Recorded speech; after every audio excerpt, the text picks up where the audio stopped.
While my 8-year-old was in the hospital fighting for her life, my parents sold our belongings and gave our room to my sister. "You were late with the payment," they said casually.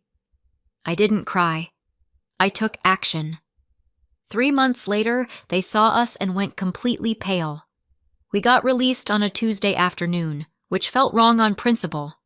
Tuesday is for errands and emails and forgetting what day it is, not for walking out of a hospital with your kid and trying to pretend your hands aren't still shaking. Chloe stood at the automatic doors with her rabbit tucked under one arm and her other hand wrapped around my fingers like a seatbelt. She looked better than she had. She also looked like someone who'd learned too early that grown-ups can say, "It's okay," while attaching tubes to you. "We're going home now?"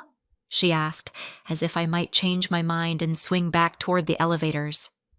"We're going home," I said. I kept my voice light, lighter than I felt, because she was watching me the way kids do after something scary, like my face was the weather report. In the car, she stared out the window and then back at me, checking. "My bed is still there, right?" "Yeah," I said. "Your bed is still there." We shared a bedroom at my parents' house, but Chloe had her own little bed and her moon projector, and a pile of books she insisted were for emergencies. I had my narrow bed on the other side of the room, and the kind of drawer space you get when you are a temporary person in someone else's permanent life. She sighed and leaned her head back. "I want my blanket." "I know," I said, and meant it. Not just the blanket, the whole idea of familiar things. When we parked, I unbuckled Chloe slowly. She didn't complain. She just held still and let me help her out. I hate that, how calm kids get when they've had too much. Like their bodies decide being compliant is safer than being a kid. "Rabbit," she reminded me. "I've got him," I said. I had the rabbit, the pharmacy bag, the folder, and my keys. That felt like enough to carry for one person. The front door opened before I could get the key in the lock. My mom was there with a smile that looked practiced, but warm enough to pass if you weren't inspecting it under a microscope. "Oh, sweetheart," she said, eyes going straight to Chloe. "Look at you." My dad hovered behind her, one hand on the door frame like he was waiting for instructions. My sister Megan stood in the hallway. Her son Aiden was beside her, quiet and watchful. For a split second, my brain did the normal thing. They knew we were coming. They're here. They're being decent. Chloe's face brightened in that careful way she'd developed lately, like happiness was something you tried on first to see if it hurt. "Hi," she said. "Hi, honey," my mom said. She touched the top of Chloe's head lightly, like Chloe was made of glass. "Come inside. It's cold." Chloe leaned toward the stairs immediately, rabbit pinned to her ribs. "Can we go to my room now?" "Yeah," I said, relieved to have something simple. "Let's get you settled. Blanket first." I shifted the pharmacy bag higher on my arm and stepped forward. My mom's hand landed on my elbow. Not a grab. A pause. Like a polite person stopping you from stepping into traffic. "Jenna," she said, still smiling, "before you go up, do you have somewhere to sleep tonight?" It took my brain a full second to process the sentence. "What?" I said. "Tonight," she repeated gently, like I was the one being confusing. "Where are you staying tonight?" Chloe's fingers tightened around the rabbit's ear. She looked between my face and my mom's. "We live here," I said. The words came out flat, because that's what facts sound like. My mom nodded as if we agreed. "Right, and about that."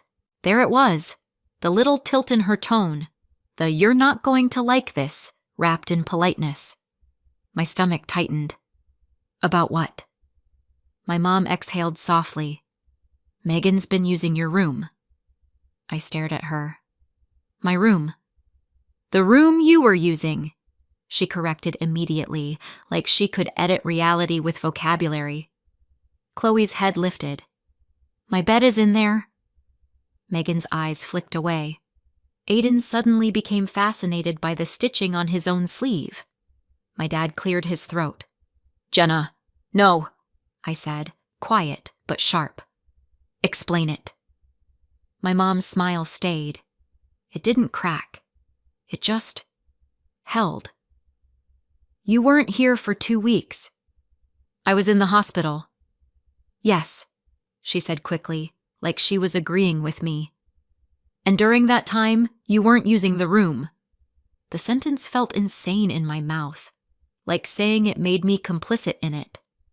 "And you didn't pay your monthly contribution," she added, still soft. There it was. The reason. The hinge. "I told you I'd pay later," I said. "I was focused on Chloe." "I understand," my mom said, and the way she said it made my skin crawl because it sounded like something she'd say to a cashier about a coupon that expired. "But we couldn't keep things empty." Chloe's voice was small. "We didn't leave. I was sick." I tightened my arm around her without thinking. Mother bear, automatic. "What did you do with our stuff?" I asked. My mom blinked like she hadn't expected me to go there so fast. "Most of it is boxed." "Boxed where?" "In the garage," my dad said, like he was offering helpful directions. "Most?" I repeated, because that word was sitting in my throat like a stone. My mom's smile shifted. Barely. "We had to sell some of it." Chloe blinked hard. "Sell my stuff?" "It wasn't being used," my mom said casually, like that was a normal thing to say to a child holding a hospital discharge folder's worth of trauma. My mouth went dry. "What did you sell?" my dad answered, like he'd rehearsed it. "The game console, the tablet, the headphones." Chloe went very still. Not tears, not anger. Just blank shock, like her brain stepped back to protect her. "My headphones?" she whispered. Megan jumped in, voice quick and bright, trying to plaster over the moment. "Jenna, it wasn't like we wanted to. Money was tight and Aiden had his deposit due." "Aiden's deposit," I repeated. Megan nodded, relieved to have a justification. "For his competition. Non-refundable. We needed it by Friday." I stared at her, then at my mom. "So, while Chloe was in the hospital, you sold her things to pay for Aiden." My mom's smile widened a fraction, like she was offended by my wording. "You missed your contribution."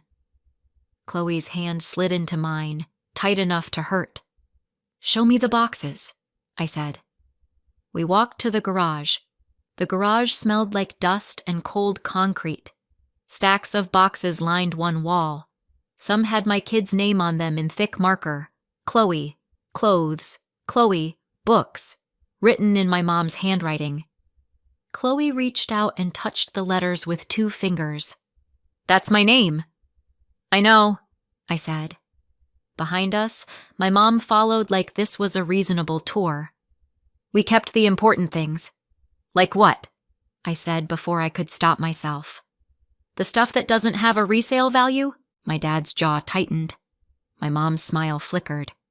Then it came back, brighter, as if she'd just remembered she was supposed to look kind. "Megan needed help," she said. I turned my head slowly. "Megan lived somewhere else." Megan lifted her chin. "Rent is expensive." "So is a hospital," I said. My mom stepped in smoothly, like she always did when things started getting uncomfortable. "Jenna," she said, "there's no reason to turn this into a confrontation." I didn't raise my voice. I didn't move.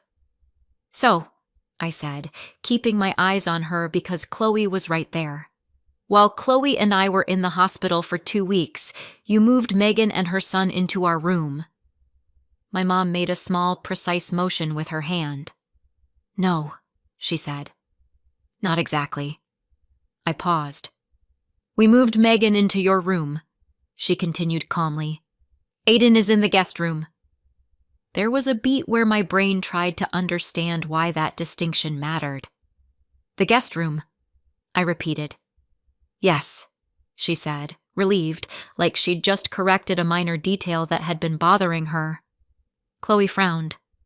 We weren't allowed to use that room. No, I said quietly. We weren't. I let that sit for a second, then set it back the way it actually was. So, you gave my room to Megan, you gave the guest room to Aiden, you sold Chloe's things, and you packed the rest into boxes. My mom's shoulders relaxed, just a little, like she was glad we'd finally gotten the facts straight. That's right, she said. She tilted her head, her voice softening again, like this was the part meant to fix things. And that's why I asked if you have somewhere to sleep tonight. I waited. If you don't, she continued, you can stay for a couple of nights. We'll set up the sofa. It doesn't have to be a big deal. A couple of nights. Like this was a scheduling issue. Like we'd misplaced a hotel reservation. Chloe's hand slid into mine. Mom, she whispered. Where do we sleep? I looked at my parents, at my sister, at the boxes stacked in the garage with my daughter's name written on them in my mother's handwriting, on the sofa. I nodded once. Not agreement, just acknowledgement. Okay, I said. My mom smiled, relieved, like she'd done something kind. See, she said. We're being flexible. I didn't argue. I didn't explain. I didn't say anything else. I took Chloe's jacket from the hook and helped her into it. She didn't ask questions. She just let me zip it up. My dad frowned. Jenna, where are you going? Out, I said. For how long? My mom asked. I paused, hand on the door. I don't know, I said. And that was the truth. Outside, the air felt sharper than before. Chloe climbed into the passenger seat slowly, carefully, like she was afraid of doing something wrong. I started the car. The engine sounded too loud in the quiet street. Chloe buckled herself in and looked at me. We're not staying? I shook my head. No! She nodded once, absorbing it, then leaned back against the seat. Okay, she said. Can we drive for a little bit? Yeah, I said. We can drive. I pulled away from the curb. In the rearview mirror, my parents' house looked exactly the same as it always had. I didn't know where we were going. I just knew we weren't going back. Megan is 2 years older than me, and in my family that somehow meant she mattered more. Not in a dramatic soap opera way. My parents would swear up and down they treat their kids the same. They just didn't. It showed in the decisions that were always framed as practical. The small choices that add up until you stop calling them choices and start calling them a pattern. Megan got comfort as a default. I got expectations. Megan got, oh honey, come here. I got, you're strong, you'll figure it out. Which sounds like a compliment until you realize it's actually a way of stepping back without feeling guilty. When Megan had Aiden, the favoritism didn't end. It upgraded. Aiden became the grandchild my parents planned around. Not because he was a prodigy or because they were strict sports people. The opposite. It was always pitched as fun. Aiden's big thing wasn't about training until your knees give out. It was about getting to go somewhere cool, like the travel baseball weekends. If you've never dealt with travel baseball, it's basically this. A bunch of kids in matching shirts, parents hauling folding chairs, and adults pretending they're not just paying for a mini vacation with a side of baseball. Aiden's team had one coming up in a beach town. Not a serious tournament, not a career move. A beach town. The kind with a boardwalk, overpriced ice cream, and kids running around in sandals still wearing their jerseys because they think it makes them look important. Aiden wouldn't stop talking about it. The ocean, the hotel pool, the team dinner, the idea of waking up somewhere that isn't home and getting to say, we're here for baseball. Like that explained everything. My parents ate it up. They called it an opportunity, but what they meant was, we want him to have a good time. Chloe didn't get that kind of energy. Chloe got labeled easy, which is a word adults use when they don't want to admit a child has learned to shrink. Both Megan and I are divorced, and that's where the difference in treatment got impossible to ignore. When Megan's marriage ended, my parents rallied like it was their shared mission. My mom blamed Megan's ex immediately. My dad did the grim headshake and the "he never deserved you" line. Megan could do nothing wrong because she was going through it. When my marriage ended, years earlier, when Chloe was smaller and my life was a lot less stable, my parents didn't rally. They assessed. They offered a room, but not comfort. Living with them wasn't free. It wasn't even soft. There was a monthly contribution, the kind they insisted was fair, plus the unspoken expectation that I'd make myself useful. Extra errands, extra chores, extra "can you just" tasks that weren't requests, because in that house, requests were for Megan.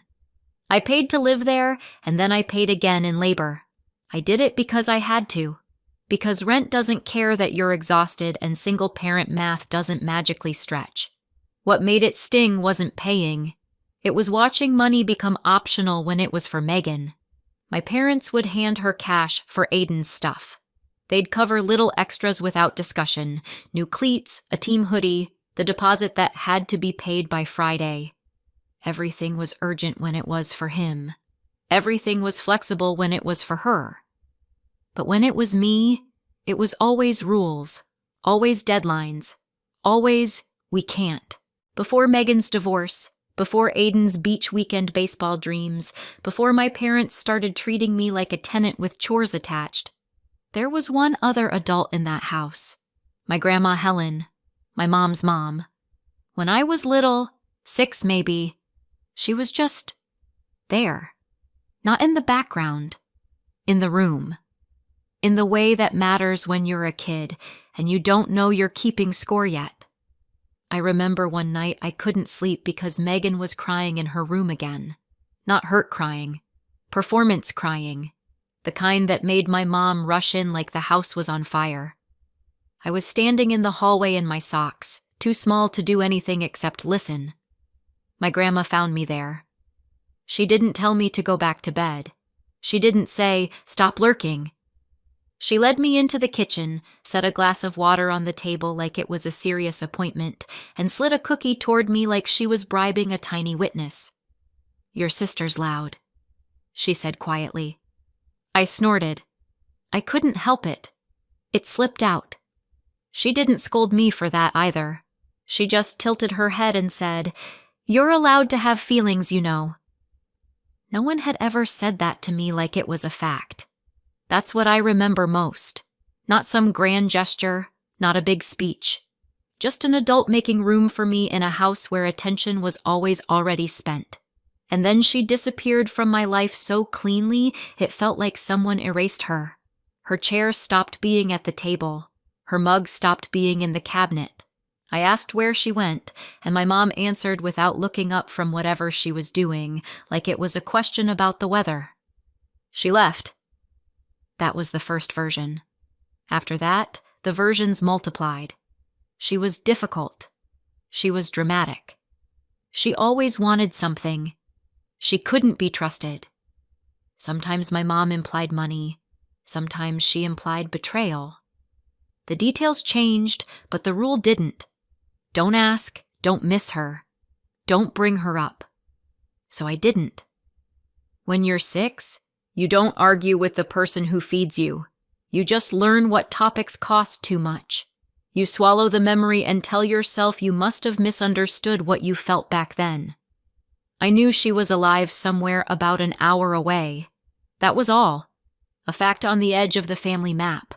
A person I'd been trained to treat like a warning label. I didn't know where else to go. That was the whole problem. Not where to stay, not what to do next. Just the absence of an address that didn't come with conditions.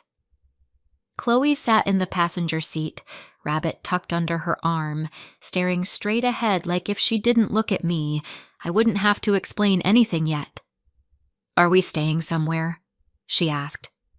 "Yes," I said. She waited.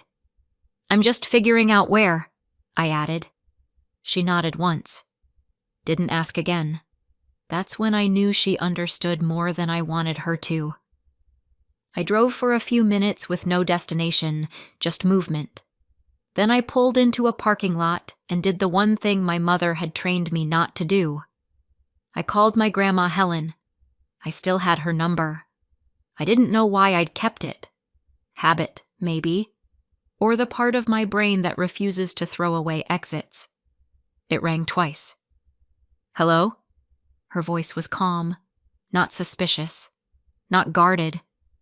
"It's Jenna," I said. "Your granddaughter." A pause. Then, "Jenna." Just my name. Nothing else.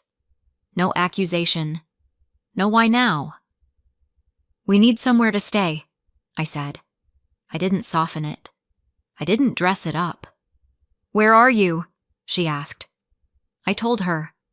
"Come here," she said. "I'll be home." That was it. I hung up and sat there for a second with my hands on the wheel, staring at nothing. Chloe looked at me. "Was that your grandma?" "Yes," I said. "She's nice?" "I remember her being," I said. "That's all I know." We drove about an hour. Chloe dozed in short stretches, waking whenever we slowed down, like her body still didn't trust transitions.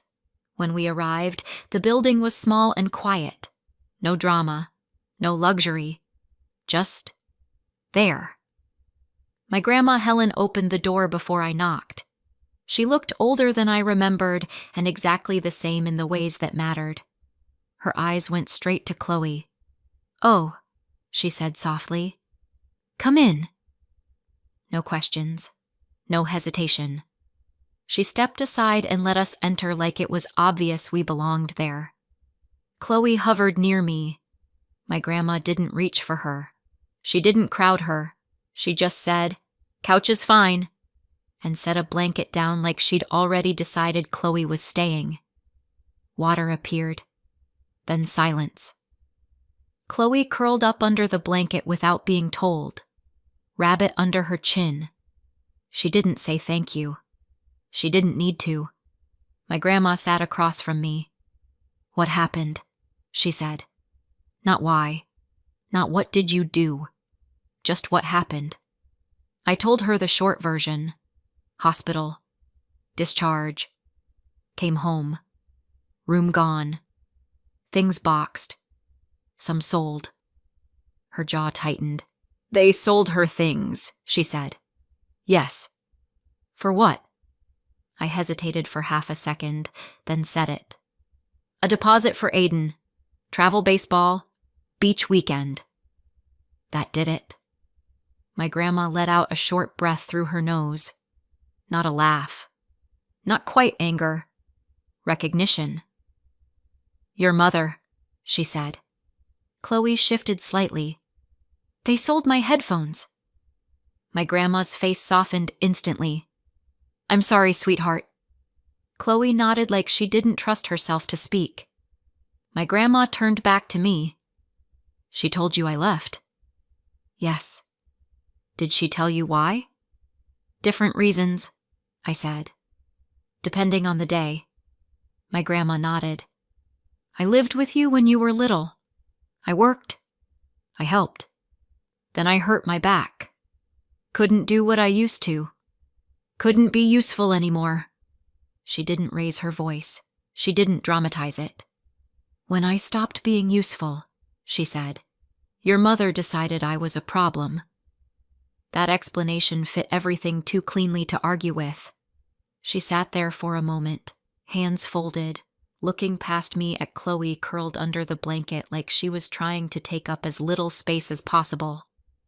"I wish I could fix this the easy way," she said finally. "I wish I could hand you cash and tell you to sleep." I didn't answer, because there was nothing to say to that without turning it into a performance. My grandma exhaled and stood up. I don't have money like that, she said over her shoulder, almost annoyed with herself. Not sitting around, not solve your life in one day money. She disappeared into her bedroom and came back with a worn cardboard box, the kind that had been opened and closed too many times and still refused to die. My husband kept some old certificates, she said, setting it down carefully. I never dealt with them. Most of it is probably worthless, but I don't know. Maybe there's something in here that helps, even if it's just enough to get you stable for a month. She glanced at Chloe, then back at me, like she was offering this with both hands and no pride left in it. I thanked her, because it was the only thing I could do without cracking. That night, after Chloe finally fell asleep, Rabbit tucked under her chin, breathing even again, I sat at the small table with the box in front of me and my phone beside it. I opened the box and immediately understood one thing. I had no idea what I was looking at. They weren't checks. They weren't cash. Just old paper with company names on them. Some of them sounded familiar. Most of them didn't. So I started looking them up. One by one. Most went nowhere.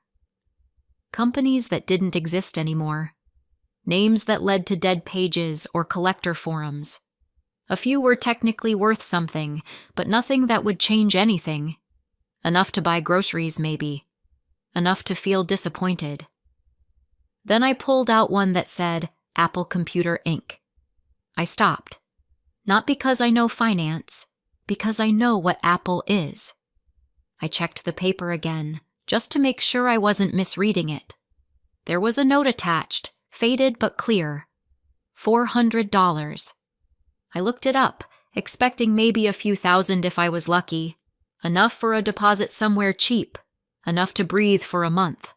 That wasn't what came up. What came up was a very simple explanation.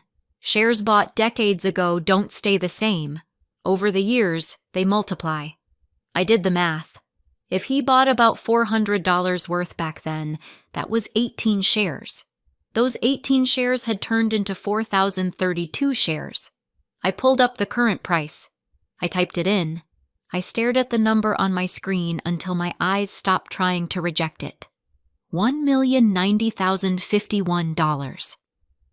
I sat there for a long second, phone in my hand, heart pounding hard enough to make me feel sick. Then I stood up quietly and walked to my grandma's door. I knocked once. She opened it immediately. "What is it?" she asked. I didn't say anything. I just held out my phone. She leaned forward, squinted, then straightened slowly. "Oh," she said. Not excited, not happy, just stunned. Because some numbers don't feel like money right away. They feel like a way out. 3 months later, I was standing in a house that belonged to us. I still had trouble saying that sentence without mentally adding "for now" at the end. The weeks after that night blurred together in a way that didn't feel dramatic so much as administrative. Phone calls, meetings, forms, a lot of waiting while people confirmed, reconfirmed, and then confirmed again that yes, the numbers were real, and yes, everything checked out. I didn't feel lucky. I felt suspicious. Every step came with this underlying sense that someone was about to tap me on the shoulder and say, "Sorry, this was a misunderstanding," but no one did. We didn't sell everything. We didn't need to. My grandma was firm about that. We sold a small part, just enough for a down payment, and left the rest alone. The idea was stability, not spectacle. The house wasn't enormous. It wasn't flashy, but it was solid, quiet. The kind of place where you could close the door and not feel like you were borrowing oxygen. Chloe picked her room first. She chose it carefully, like she was afraid someone might change their mind if she moved too fast. When she finally put the rabbit on the bed and looked up at me, she smiled. A real one, not the careful version she'd been using since the hospital. "This one," she said. Helen moved in with us without ceremony. Ground floor bedroom, fewer stairs, practical choices that didn't need to be justified. It felt natural in a way I didn't question. What did surprise me was how long it took for the disbelief to wear off. Even after the boxes were unpacked, even after Chloe started sleeping through the night again, I'd still catch myself standing in the hallway, half expecting someone to tell us we had to leave. The only contact I had with my parents during those 3 months was transactional. One trip back to their house, one silent unloading of boxes from the garage. No conversations, no apologies, no questions about Chloe, just logistics. After that, there was nothing. And for a while, I thought that might be the end of it. I wish it was. I was in the driveway watching Chloe draw chalk shapes on the pavement when I saw my parents walking down the street. I shouldn't have been surprised. We'd stayed in the same school zone so Chloe wouldn't have to change schools. Same grocery store, same sidewalks, same everything. It was always going to happen eventually. I just didn't expect that day. At first, they didn't see me. They were talking, walking slowly, like people killing time. Then my mom glanced up. She slowed. My dad took another step before realizing she wasn't beside him anymore. They both looked at the house. Not at me. At the house. I stayed where I was. Chloe kept drawing, crouched low, completely absorbed. My mom crossed the street first. "Jenna?" she said, uncertain now. "What are you doing here?" "Hi," I said. My dad frowned slightly. "Are you visiting?" The question landed exactly where it should have. "No," I said. My mom's eyes flicked back to the house. "So you're renting?" I shook my head. There was a beat where neither of them spoke. Chloe looked up then. "This is our house," she said, casual, like she was stating the weather. My mom's face tightened. "Your house?" My dad turned fully toward me. "You live here?" "Yes." That was the moment it hit. Not dramatically, not with shouting, just a visible recalculation they couldn't hide. My mom laughed once, too fast. "Since when?" "Since we moved in," I said. She opened her mouth, closed it, then tried again. "But how?" I didn't answer. Chloe tugged my sleeve. "Can I go inside? My hands are messy." "Yes," I said. "Wash them." She ran past me, chalk dust trailing behind her. My mom watched her go, then looked back at me. "Jenna, what's going on?" That's when my grandma stepped into the doorway behind me. She didn't announce herself. She just stood there. My mom froze. "Oh." My dad's jaw tightened. "So this is because of her?" "No," I said. "This is because of you." My mom recovered quickly. "If there's money involved, that concerns us." "Why?" I asked. "Because if there's inheritance, it doesn't," I said. "And it's none of your business." She smiled, brittle. "Don't be dramatic." My grandma spoke, calm and final. "You should leave." My mom snapped toward her. "This is between me and my daughter." My grandma didn't move. "This is my house too." Silence. The sidewalk suddenly felt very public. My mom's face hardened. "We'll talk about this later." "No," I said. "We won't." They stood there another second, then turned and walked away. I watched them go, chalk dust still bright on the pavement, and knew exactly one thing. They hadn't expected this, and they were not done. 2 weeks later, the letter arrived. I knew it was bad before I opened it. Envelopes don't feel heavy unless they're trying to ruin your day. I sat at the kitchen table and read it once. Then again. They were suing.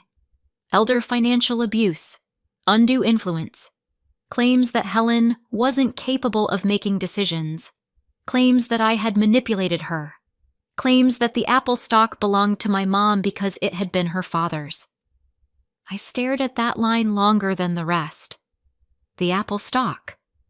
How did they even know about that? And how much did they know? My hands shook just enough to be annoying. Chloe watched me from the doorway. Are we in trouble? No, I said automatically, then quieter. We're going to talk to someone. The lawyer was not impressed.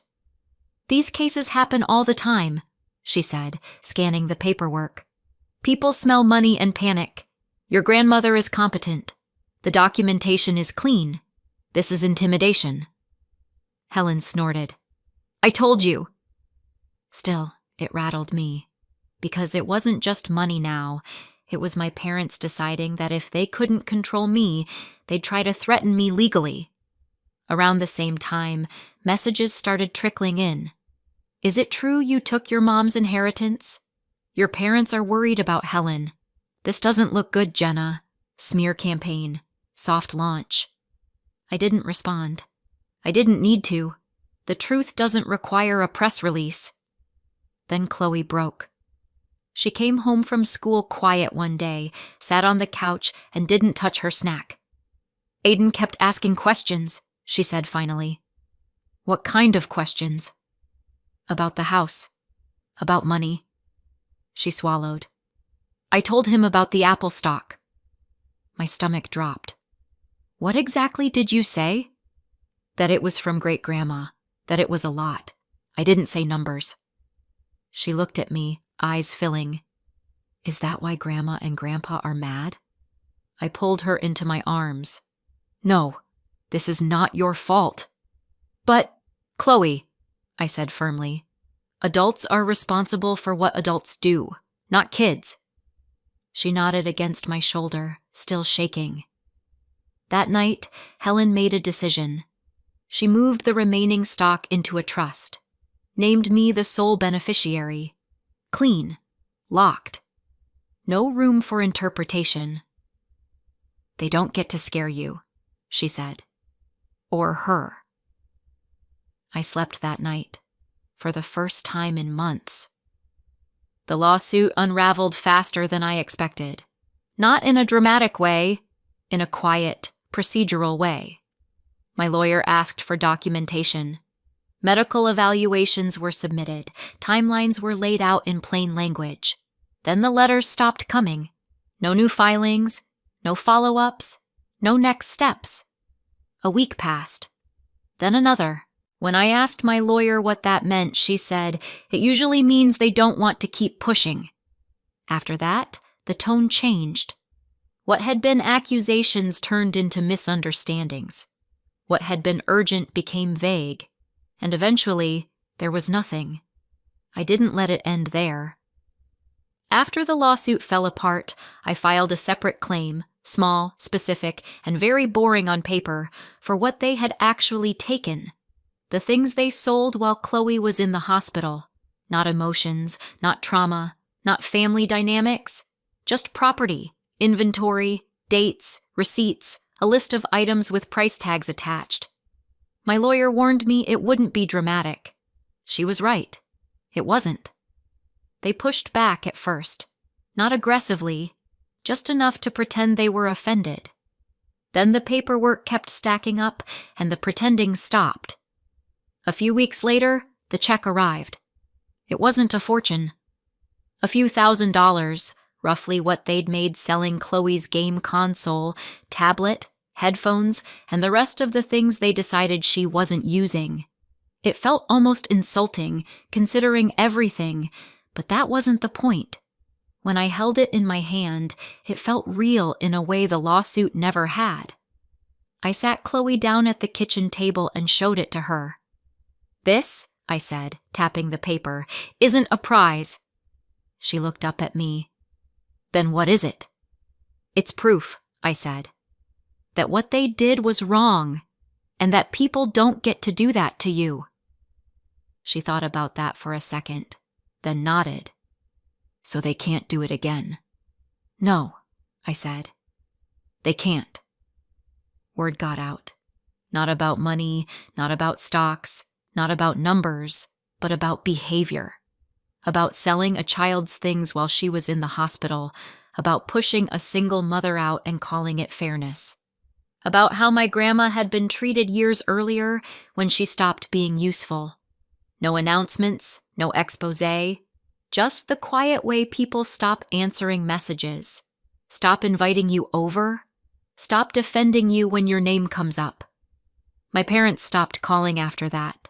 Not dramatically, just completely. Relatives stopped whispering. The questions dried up. The noise faded the way it always does when there's nothing left to justify. Sometimes I still stand in the kitchen and feel that disbelief flicker. From a garage full of boxes to this. From a sofa offered like charity to a front door I control.